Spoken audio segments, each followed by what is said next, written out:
হারাম খাবার খেলে ইবাদত কবুল হবে না। ইবাদত কবুল হওয়ার পূর্ব শর্ত হালাল খাবার। আল্লাহ তাআলা সর্বময় শক্তিশালী, তিনি মহান, পবিত্র। তিনি কেবল পবিত্র বস্তু গ্রহণ করেন। মহান আল্লাহ বলেছেন, হে রাসূলগণ, তোমরা পবিত্র বস্তু হতে আহার করো এবং সৎকর্ম করো। সূরা মুমিনুন আয়াত ৫১। আল্লাহ আরও বলেন, হে বিশ্ববাসীগণ, আমি তোমাদেরকে যে রুজি দিয়েছি তা থেকে পবিত্র বস্তু আহার করো এবং আল্লাহর কাছে কৃতজ্ঞতা প্রকাশ করো, যদি তোমরা শুধু তাঁরই উপাসনা করে থাক। সূরা বাকারা আয়াত ১৭২।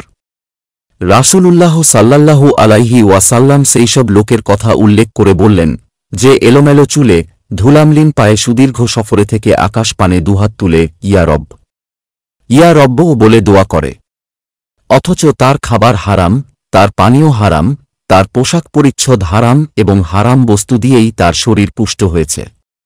তবে তার দোয়া কিভাবে কবুল করা হবে? আল্লাহ তাআলা হালাল রুজি, হালাল খাবার, হালাল পানীয়, হালাল পোশাক পরিচ্ছদ এবং হালাল বস্তু ছাড়া ইবাদত কবুল করেন না। আল্লাহ তাআলা হারাম বা অবৈধ কিছু গ্রহণ করেন না। ইসলামে হালাল রুজি উপার্জন ইবাদতের পূর্ব শর্ত, তাই বৈধ উপায়ে উপার্জন করা প্রত্যেক মুসলমানের জন্য ফরজ। অন্যদিকে হারাম উপার্জন মানুষের নৈতিক অবক্ষয় ঘটায় এবং ইবাদত কবুল না হওয়ার কারণ হয়। আল্লাহ সূরা বাকারার ১০৮ নং আয়াতে হালাল ও পবিত্র বস্তু ভক্ষণের নির্দেশ দিয়েছেন এবং শয়তানের পদাঙ্ক করতে নিষেধ করেছেন। নবী করিম সাল্লাল্লাহু আলাইহি ওয়াসাল্লাম বলেছেন, যে ব্যক্তি হালাল রুজি উপার্জন করে তার জন্য জান্নাতের দরজা খোলা থাকে। ইসলামের দৃষ্টিতে যা বৈধ, শরীয়তের পরিভাষায় তা হালাল এবং যা অবৈধ তা হারাম হিসেবে চিহ্নিত। ইসলামী জীবন ব্যবস্থায় হালাল ও হারামের বিষয়ে রয়েছে সুস্পষ্ট নির্দেশনা। অথচ আজকের সমাজে হালাল হারামের সীমা লঙ্ঘনের প্রবণতা উদ্বেগজনকভাবে বাড়ছে। কুফরি, শিরক, অহংকার, সুদ, ঘুষ, দুর্নীতি, পরের সম্পদ আত্মসাৎ, খাদ্যে ভেজাল দেওয়া, হত্যা, চুরি, ছিনতাই, মদ ও মাদক সেবন, শূকরের মাংস খাওয়া, মৃত পশু পাখির মাংস খাওয়া, প্রাণীর রক্ত পান করা, জিনা ও ধর্ষণ, এসব ইসলাম ধর্মে স্পষ্টভাবে নিষিদ্ধ বা হারাম ঘোষণা করা হয়েছে। তবুও সমাজের বিভিন্ন স্তরে এসব অপরাধের বিস্তার দিনে দিনে বেড়েই চলেছে। মানুষ আজ সম্পদের পেছনে এমনভাবে ছুটছে যে তারা হারাম হালালের পার্থক্য ভুলে যাচ্ছে। এক শ্রেণীর মানুষ দুর্নীতি ও অপকর্মের মাধ্যমে অঢেল সম্পদ অর্জনে মরিয়া হয়ে উঠেছে, কিন্তু তারা বুঝতে পারছে না যে এই দুনিয়া একদিন শেষ হয়ে যাবে। সেই চরম দিনে এসব অবৈধভাবে অর্জিত হারাম সম্পদ কোনো উপকারে আসবে না।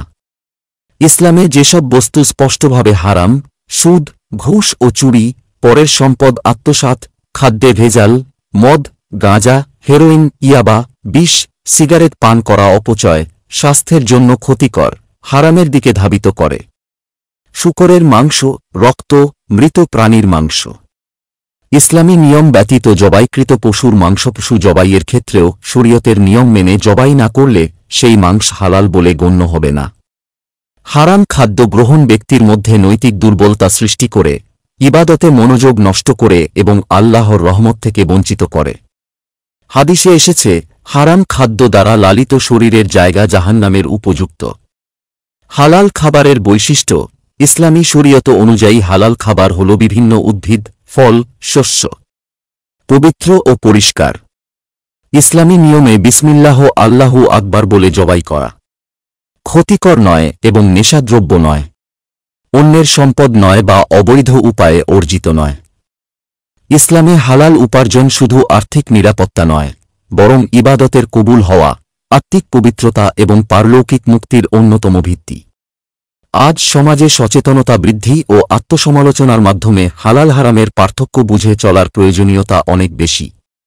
আমরা যেন হারাম উপার্জন ও খাদ্য থেকে বিরত থাকতে পারি এবং বৈধ পথে হালাল রুজির মাধ্যমে জীবনযাপন করতে পারি। আল্লাহ তাআলা আমাদের সবাইকে সঠিক পথে চলার তৌফিক দান করুন।